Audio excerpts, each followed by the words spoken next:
Iniciamos, buenas noches, iniciamos con la presente edición de clase del día jueves 1 de septiembre del año 2022. Gracias por su puntualidad. Vamos a ver quiénes están. Hoy está Rudy Daniel, Andrea Lucía, Jocelyn Eunice, Michelle Alejandrina, Edwin Wilfredo, Floricelda, Astrid Nayeli, Paulina Alejandra, Sara Giselle, Carla Odalis, Axel Alexis, Sofía Gabriela, Mary Elizabeth, Catherine Maeli, Perla Damaris, Yureni Betsaida, Wendy Regina, Marinés López, Walter Daniel, Dulce María Bonilla, Claudia Michelle Villatoro, Casey Vanessa, Jennifer Alejandra Gramajo, Aurelio Antonio Pérez Gómez. ¿Dónde me quedé? Marinés López, Jacqueline Viviana, Jocelyn Lorena, Kelly Adalí. ¿Me falta alguien? Si no, pues ahí estamos. Si quieren, apaguen ya la cámara. Vi que algunos van en camino, otros están ahí en alguna situación tal vez complicada. No nos arriesguemos en este momento. Vamos a dar inicio con la presente sesión de clase. Ahí miro. Hola, Carlita. ¿Cómo está? Mucho gusto. Buenas noches. Buenas noches, Lick. Ahí miro que están todos. Bueno, pues yo quiero invitarlos. Vamos a aprovechar el tiempo. Miren que esa intro me deja hasta chinito. Cómo me gustan a mí esos conciertos donde uno puede ver gente de todo el mundo pasándola muy bien. Por mí fuera, nos quedábamos viendo todas las noches esas introducciones bonitas. Pero necesitamos... El licenciado, lo que le comprendemos. Necesitamos dar clase en este momento. Vamos a abordar lo que es el tema. La vez pasada en lo que nos quedamos fue en la que era la copropiedad y en los modos adquisitivos de la propiedad. Necesitamos ubicarnos, por favor, no vamos a tardarnos mucho, solo espero hoy sea favorable lo que estamos abordando, me interesa que podamos entender. Estamos hablando lo que es la propiedad, que tiene una diferencia con la posesión. La posesión únicamente me deja disfrutar un bien, aprovecharlo, pero no disponer. La palabra clave es disponer. Vimos la vez pasada en la clase anterior que habían tipos de propiedad, habían ciertas características, habían algunas prohibiciones, habían unos términos con los cuales se había originado y asimismo habían algunas facultades que daba la propiedad. Sin embargo, hoy necesito que nos ubiquemos en los modos adquisitivos de la propiedad, es decir, cómo vamos a adquirir la propiedad, cómo yo soy dueño, cómo paso de no tener tal vez un bien a tener una propiedad, a ser dueño de algo, de una cosa. En el entendido que las cosas no son únicamente terrenos, no son tampoco solo animales, no son tampoco únicamente viviendas, sino que hay cosas divisibles, indivisibles, muebles e inmuebles, principales, accesorias, fungibles, no fungibles. Y podemos seguir con la clasificación doctrinaria, sin embargo, quiero que entendamos eso. Cuando hablamos de propiedad, basémonos en lo que son bienes muebles y bienes inmuebles. Dentro de los modos adquisitivos, yo les hice referencia a que la clasificación que necesitamos entender, que se originó en Roma, fue el que se ubica en la página, en algunos, en sus libros, en la página 124, donde establece los modos adquisitivos según el derecho civil. Cuando hablamos del derecho civil, entendámoslo como el derecho civil romano para los ciudadanos romanos, ya que estaba el jus gentium y el jus civile, como las fuentes del derecho. Asimismo está los modos adquisitivos según el derecho natural, es decir, no basados en la ley, no basados en el derecho civil, sino que en las leyes, las normas, las creencias, las tradiciones de las personas, en este caso, de los ciudadanos romanos, no directamente el derecho escrito o legitimado como para los ciudadanos, sino que por simple tradición, por simple forma de transmitir la propiedad. Y dentro de ese orden de ideas necesitamos ubicarnos en donde dice modos adquisitivos de la propiedad. Voy a iniciar con la lectura yo. Con independencia de adquisiciones a título universal, cuando hablamos de título universal es a la totalidad de los bienes de una persona. Son aquellas en que todo el patrimonio de una persona pasa a manos de otra, como en la herencia. Modos adquisitivos de la propiedad. Cuando hablamos de propiedad universal, todos los bienes, el patrimonio, las cosas, los derechos que una persona posee, una persona es propietaria, al transmitirlo de forma universal, al transmitir una herencia de forma universal, equipara la totalidad de todo lo que tenemos. Todas las gallinas, todos los pollitos, todas las vaquitas, todos los terrenos, todas las bicicletas, todas las motos, todas las piochas, todas las casas, los terrenos, las viviendas, las fincas, ¿sí? La totalidad, cuando hablamos de título universal, es la totalidad. Tenemos las adquisiciones a título particular. Entendamos la primera a título universal y la otra a título particular. ¿Cuáles son a título particular? Es decir, cuando una cosa determinada ingresa al patrimonio de una persona, tales adquisiciones serán objeto de estudio para este capítulo. Dice, los modos adquisitivos de la propiedad fueron clasificados por el derecho romano en modos adquisitivos del derecho civil y modos adquisitivos del derecho natural. Subrayan eso, por favor, porque se los voy a preguntar.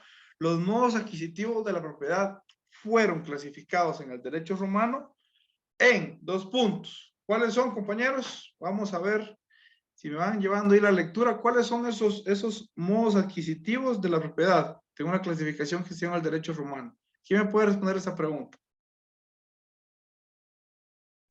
Modos adquisitivos del derecho civil y modos adquisitivos del derecho natural. Muchas gracias, Axel Alexis. Ahí me recordaste, voy a dar un punto solo por esa respuesta. Te agradezco mucho. Me interesa que vayamos llevando la lectura y que vayamos subrayando. Esa se la voy a preguntar. Se ganó usted un punto acá y si para el examen le viene esa pregunta, pues también la va a saber contestar.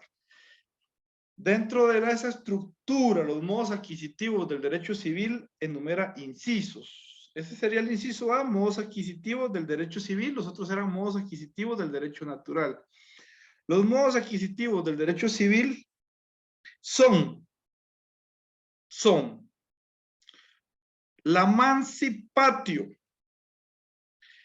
la injure cessio, la usucapio, la audicatio y la lex. Repito, mancipatio, injure cessio, la usucapio, la audicatio y la lex. Vamos con la primera. ¿Me va a hacer el favor de darle lectura? Está por favor ahí. Astrid Nayeli.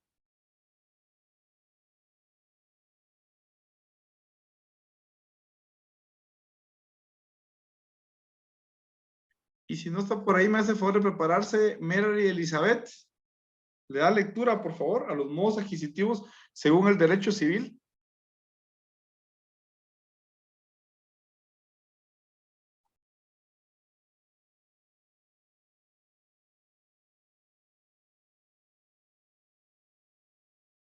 ¿En Bueno, qué página está? Disculpe. Ah, ya la encontré. bueno. Los modos adquisitivos del derecho civil son la mancipatio, la iure cessio, la usucapio, la audicatio y la lex. Por favor, la lectura al emancipatio. Bueno, la emancipatio. La emancipatio, que queremos traducir como emancipatio, era un negocio solemne usado por los ciudadanos romanos en la transmisión de la red mancipi. Era necesaria la herencia de transmitente y el adquiriente, 5 testigos y el portabalanza, libripens, ya que la mancipatio es uno de los negocios per ex libram. Esto es, se efectúa por medio de cobre y la balanza.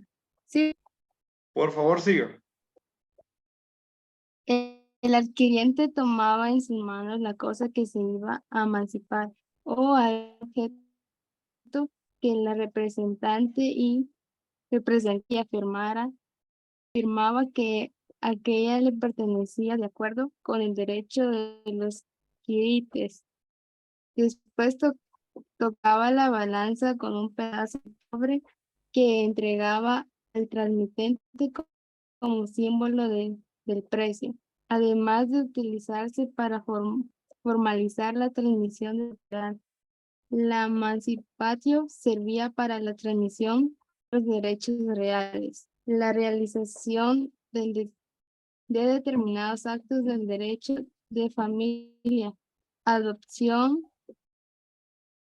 emancipación, establecimiento de la manus por coemptio, la entrega del hijo en mancipium, la constitución de una dote o una donación, la entrega de la persona sometida a potestad que garantizaba el cumplimiento de la obligación en el nexum, la entrega de una cosa que servía para garantizar una deuda y de fiducia, la realización del actus contrarius en la extinción de las obligaciones y la confección del testimonio menciopatorio. Para ahí, por favor. Gracias, compañera. Miren qué curioso. Si yo agarraba y les preguntaba términos en latín, la verdad que les complicaba un poco el examen. Tampoco es que no tengamos que entenderlo. Me interesa que entendamos qué era la emancipatio. La emancipatio, como bien lo dijo la compañera, era algo solemne. ¿Qué es algo solemne? Es algo que lleva cierta cantidad de pasos, de procedimientos, de etapas que deben cumplirse a cabalidad para que eso tenga validez. En este caso, hace referencia de que una persona tenía que repetir ciertas palabras delante de ¿cuántos testigos, compañeros? De 5. Bueno, gracias, Floricelda. Todo eso lo van subrayando. Yo le voy a preguntar, por ejemplo, la emancipatio, le voy a preguntar qué era la emancipatio, qué significaba emancipatio. Le voy a preguntar cuál era la solemnidad, qué es la solemnidad. Les pongo el ejemplo, cómo me gusta utilizar este ejemplo cuando hay un partido de fútbol, ya sea tal vez en la Champions League o para el Mundial. Ahorita estamos a punto de vivir la fiesta del Mundial de Fútbol del presente año, un poco atrasada, pero vamos bien. Cuando va a iniciar un partido, los capitanes llegan y se reúnen en el centro. Y se ve uno al otro, se dan la mano, se intercambian unos banderines, saludan al árbitro, dan un volado, y luego pasan todos los jugadores y se dan la mano, y luego posan para las fotografías. Antes de cada partido. A eso se le llaman solemnidades. Las solemnidades, no todos los actos jurídicos tienen solemnidades, pero en este caso la emancipatio era un acto honorario, donde únicamente los que tenían una propiedad, en este caso quiritaria, que la vimos en la clase pasada, una propiedad especial para determinadas personas de cierta clase social, tenían que repetir ciertas palabras delante de una persona que tenía en sus manos una pesa, y esa pesa, una balanza, que hacía referencia en cobre al peso. Es decir, por eso es que se hace referencia a algunas monedas. La de Guatemala no, la de Guatemala tiene un nombre especial que se llama quetzal, pero hay algunos lugares que tienen el peso. En este caso México era el peso porque era una cierta cantidad de peso, en este caso de cobre, lo que intercambiaban como moneda. Ese era uno de los primeros métodos o medios o las formas de adquirir la propiedad según el derecho civil. Se llamaba como la emancipatio. Vamos con la 2. Gracias, compañera. Perla Damaris está por ahí. Perla, ¿puede darle lectura a la injure cessio? Ok. La injure cessio. La injure cessio es un modo adquisitivo que debía llevarse a cabo frente al tribunal. De acuerdo con un precepto de la ley de las 12 tablas, el demandado que no se defendía perdía el proceso. Con base en este precepto, la jurisprudencia pontifical creó un nuevo modo de adquirir la propiedad. Era este un proceso ficticio en el cual el actor adquiriente comparecía in iure ante el magistrado. para reivindicar una cosa, poniendo la mano sobre ella o sobre algún objeto que la representara, afirmaba ser el propietario. El demandado transmitente no se defendía, por lo que el magistrado declaraba propietario al actor. Este modo adquisitivo de la propiedad se refería tanto a cosas mancipi como nec mancipi. Además, tenía otras aplicaciones como la manumisión, la constitución de servidumbres, y a través de este juicio fingido también se podía llevar a cabo la adopción o establecerse la tutela. La iure incesio corrió con la misma suerte que la mancipatio. Fue muy importante en el derecho preclásico y se usó poco en la época clásica, para desaparecer por completo en la compilación justiniana. Muchas gracias, Perlita. Bueno, ¿qué vamos a entender acá? Es similar, ya que son actos solemnes desarrollados en este caso ya no delante de 5 testigos, ya no delante de la persona que tenía la balanza, sino que hacía referencia a magistrados. El magistrado era quien, luego de escuchar que tenía una actitud donde le ponía la mano y decía, esto es mío, la otra persona que lo estaba cediendo se quedaba callada, y solo era como un acto para cumplir con un cierto requisito. Allá habla que fue al inicio del derecho preclásico, previo a la compilación justiniana del Corpus Juris Civilis, que se utilizaba esta forma de transmitir la propiedad. De igual forma les voy a preguntar, no tanto qué era la iure cessio. Iure cessio entendamos lo que es dentro del derecho, cesión dentro del derecho. No le voy a preguntar qué era o qué significa, sino que cómo era esa solemnidad. Entonces me interesa que eso que estén viendo acá lo marquen, lo subrayen, se lo imaginen, traten de como que lo estuvieran actuando y entiendan cómo era que se transmitía. En la primera era la mancipatio, en esta otra era la iure cessio. Vamos con la siguiente, que es la usucapio. Esa todavía está vigente. Esta les va a servir mucho y les va a dar mucho de comer, primero Dios, cuando ya tengan su profesión. Acá le voy a pedir a varios compañeros que me ayuden a leer. Voy a empezar con Jennifer Alejandra, está por ahí, Gramajo. Y se prepara Yureni Betsaida y Paulina Alejandra. En la usucapio. ¿Está por ahí Jennifer?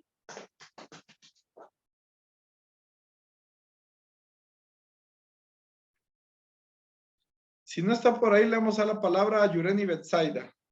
Gregorio. La usucapio. El jurista romano Modestino define la usucapio como la adquisición de la propiedad por la posesión continuada durante el tiempo señalado por la ley.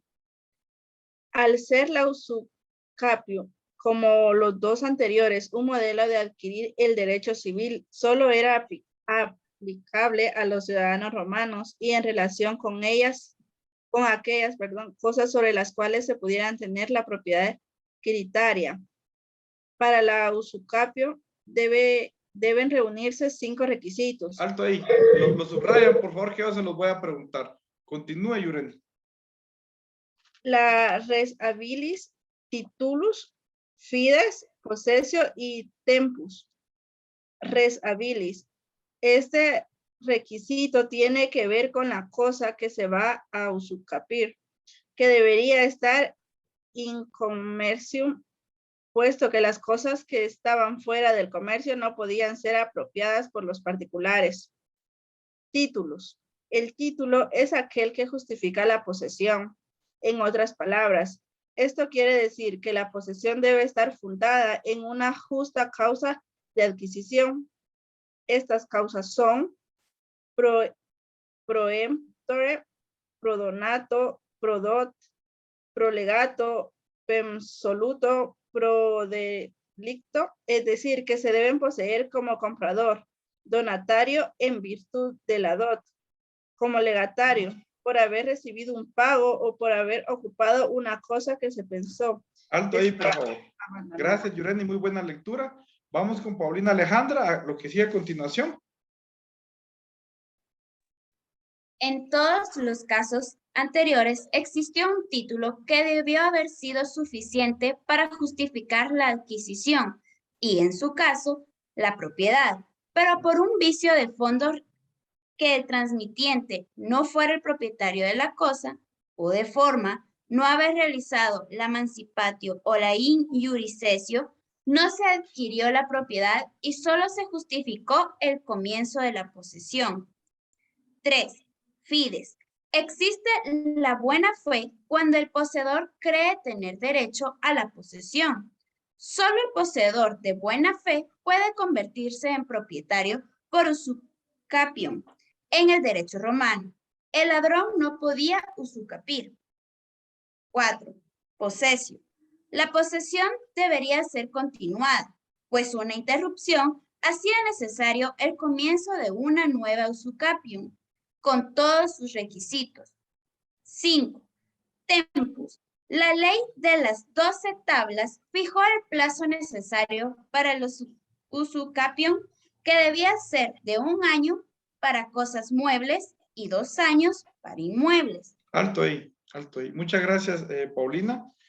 Entendemos entonces que el usucapión era un proceso donde una persona por poseer un bien durante cierta cantidad de años, en este caso miren qué poquito, era para los muebles 1 año, para los inmuebles 2 años. Actualmente en Guatemala, a pesar que la figura sigue siendo basada en Roma en su inicio, acá se necesita poseer la tierra 10 años, quieta, pública, pacífica y de buena fe, tomando en cuenta estos mismos requisitos: la posesión, la buena fe, el tiempo, el título, si es que lo tiene, y que la red sea hábil. Es decir, que no podemos apropiarnos de algo que no esté dentro del comercio. Las cosas mancipi son dentro del comercio, reg mancipi, reg neg mancipi son las que no están dentro del comercio. Ahí hicimos referencia en una clase anterior a todo eso. Gracias, Paulina. Vamos con la audicatio, esa está más leve. Le voy a pedir por favor vamos a ver por acá. Vamos a mover acá con los compañeros. Sofía Gabriela Portillo, buenas noches, está por ahí. ¿Me ayuda a leer la audicatio? Audicatio es la palabra correcta, perdón. Audiodicatio.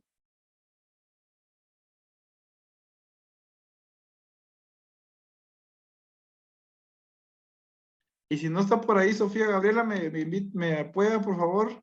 Rudy Daniel, ¿está por ahí?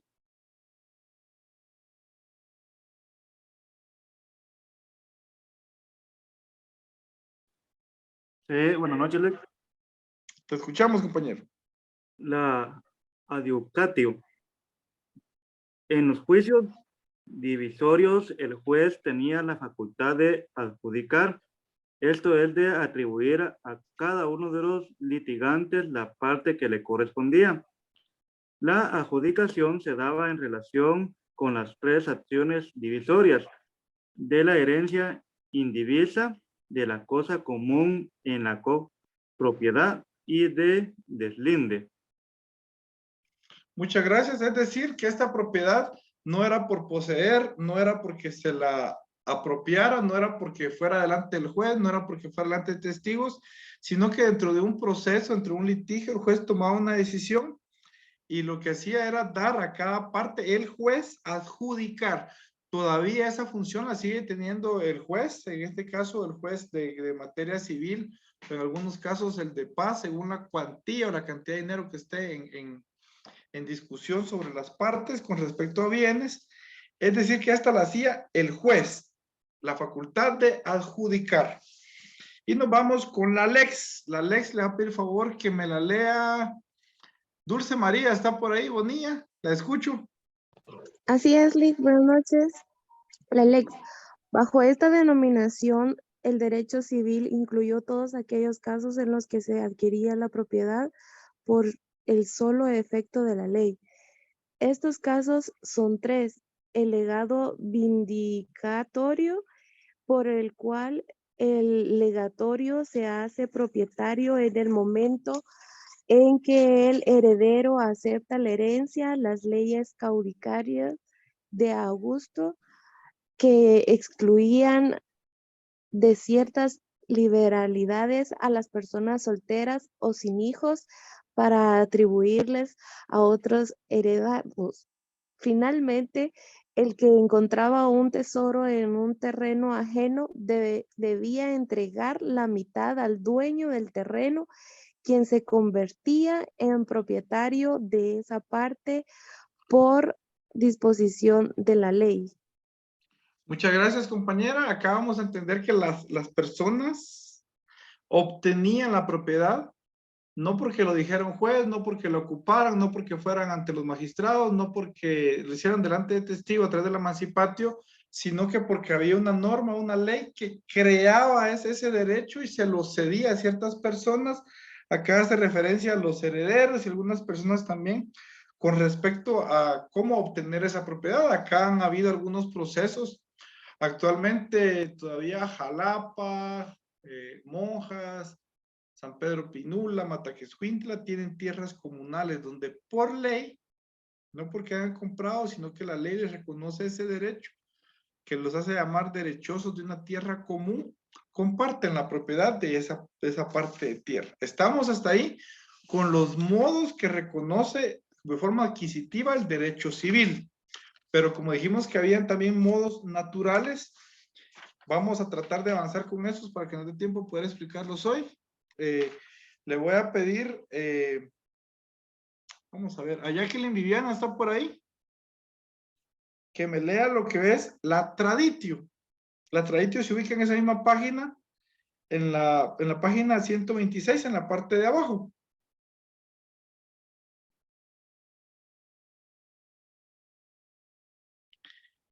Y si no se prepara, Aurelio Antonio.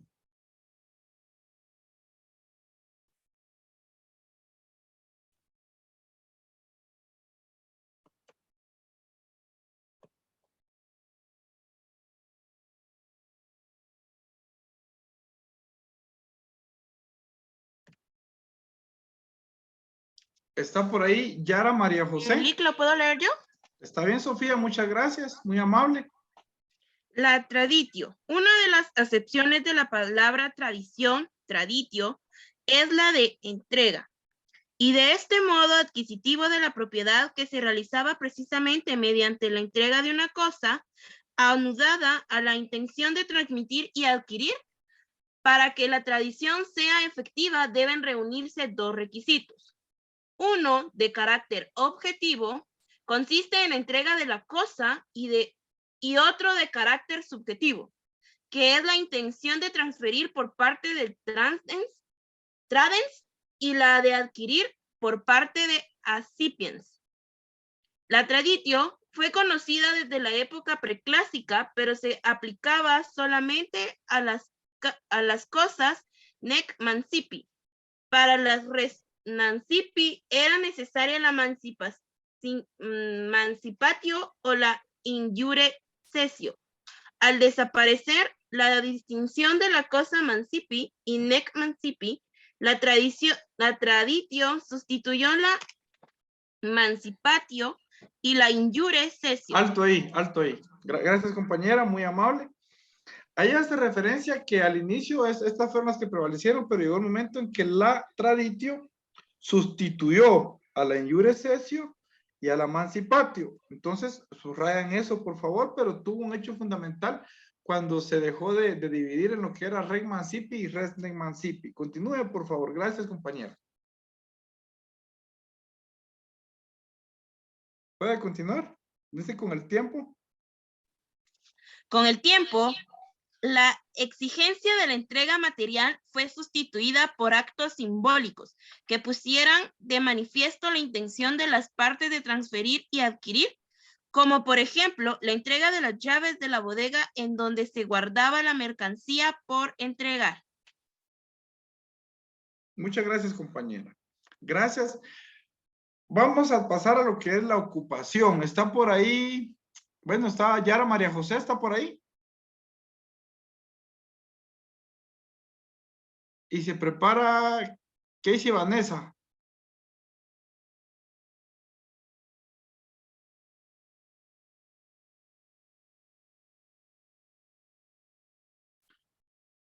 Marinel, Buenas noches. ¿la escucho, compañera? ¿Cuál? La ocupación, ¿verdad? La ocupación, por favor.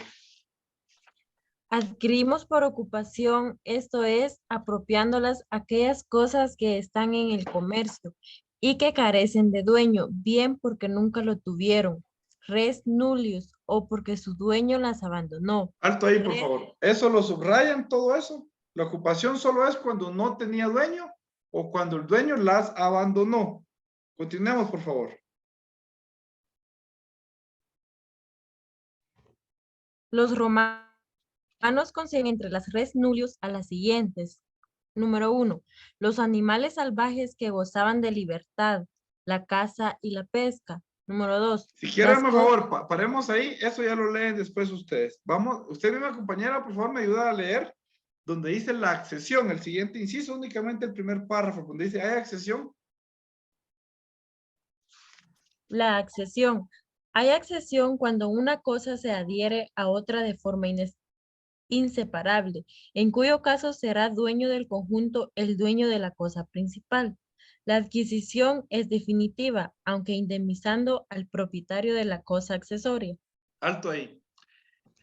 El dueño de la cosa principal, cuando otra cosa se adhiere, se accesa, se junta con otra cosa, el que sea dueño de la cosa principal indemnizará o le pagará al de la cosa que se agregó a la cosa principal.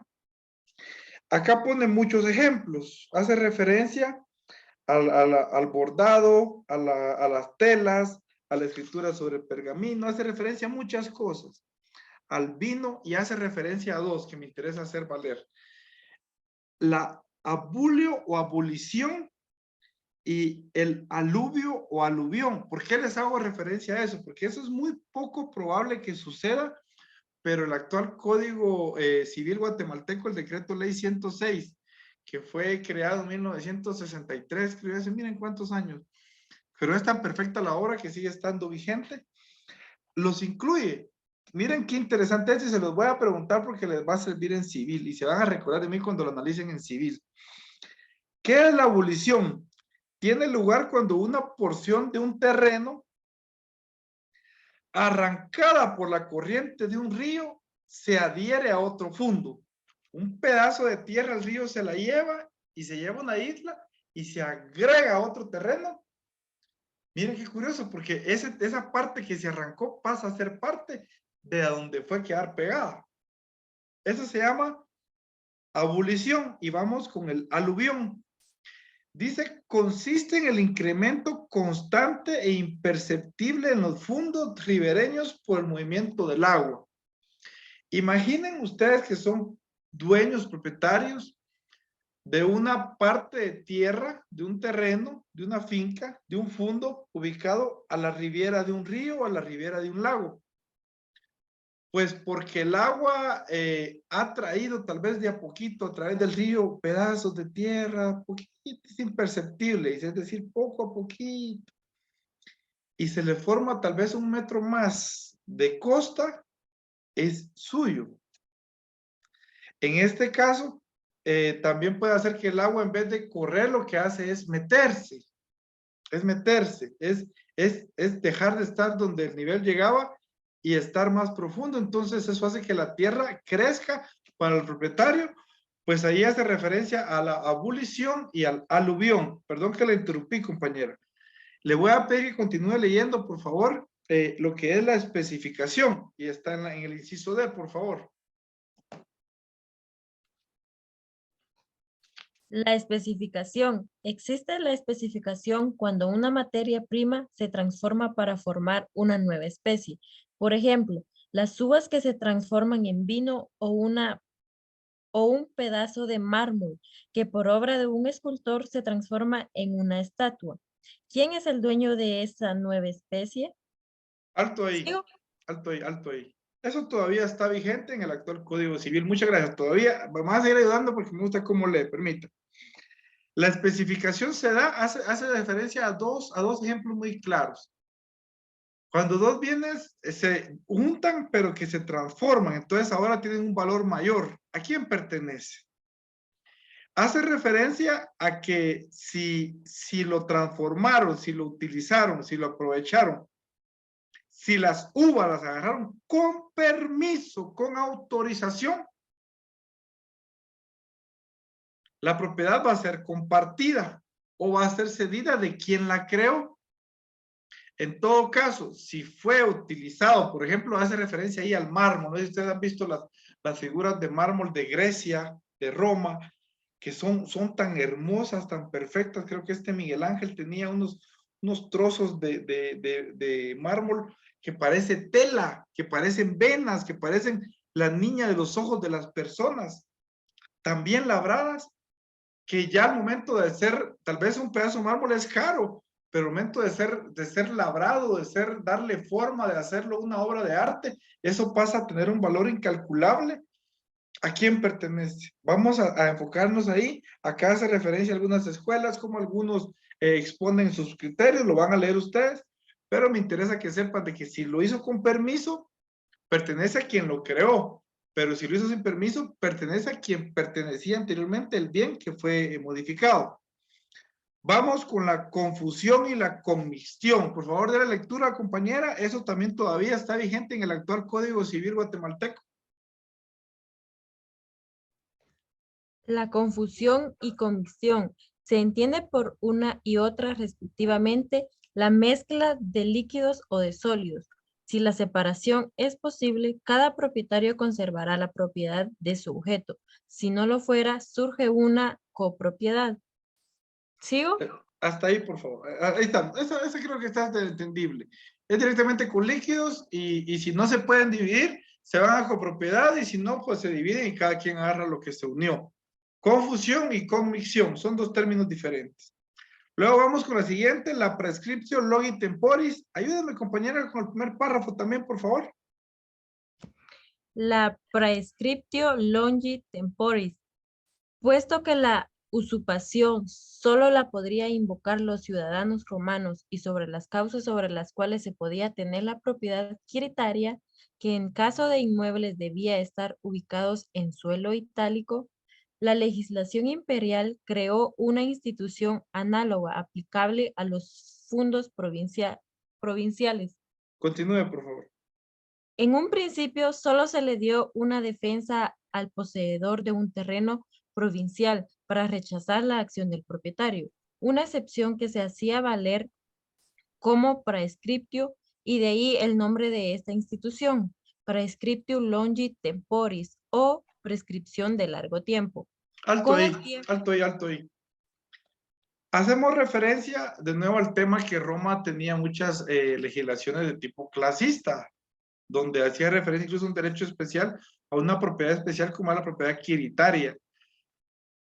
Como se vio la necesidad de los magistrados de también regular a personas que no tenían esa calidad, que no tenían esa clase social, se crearon otras figuras, otras instituciones dentro de las normas. Parte de eso que surge la prescriptio logi temporis, que es exactamente lo mismo que la usucapión, solo que no para cosas o situaciones que sean de la propiedad adquiritaria, sino que para todos los demás tipos de propiedad.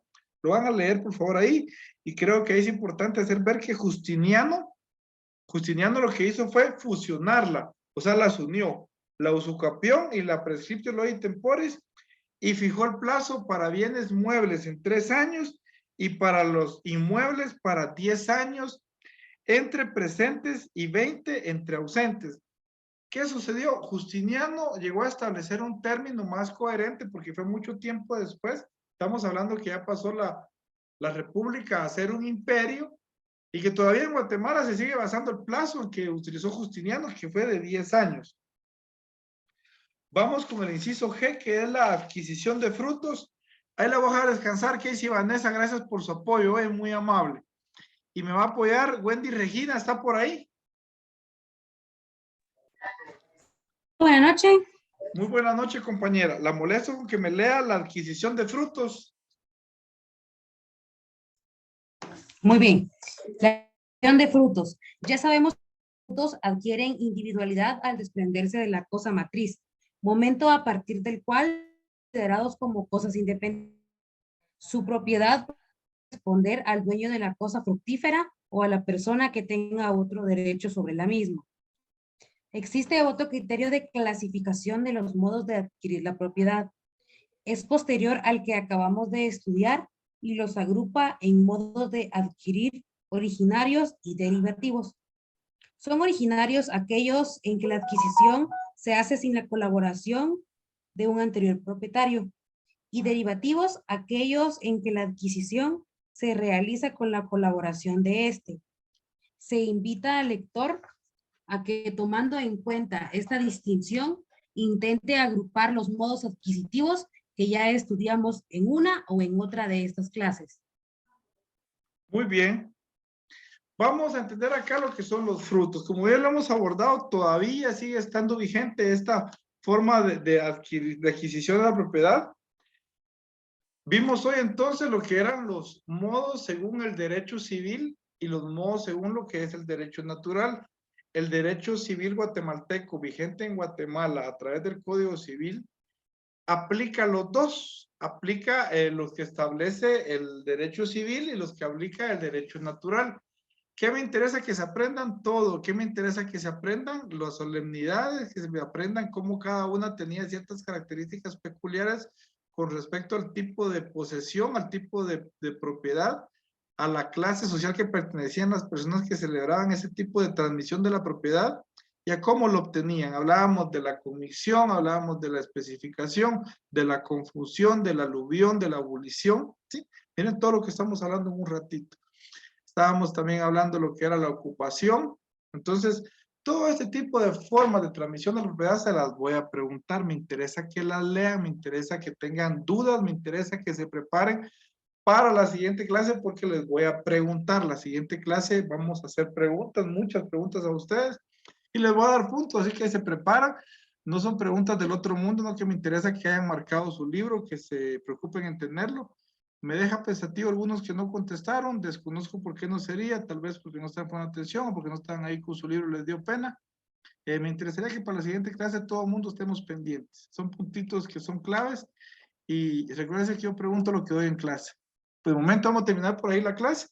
Los dejo, tengan una muy buena noche, que Dios los bendiga, nos vemos la próxima semana. Que descansen. Feliz noche, Liz. Feliz noche, Feliz licenciado. noche. Buenas noches. Gracias, licenciado. Feliz noche.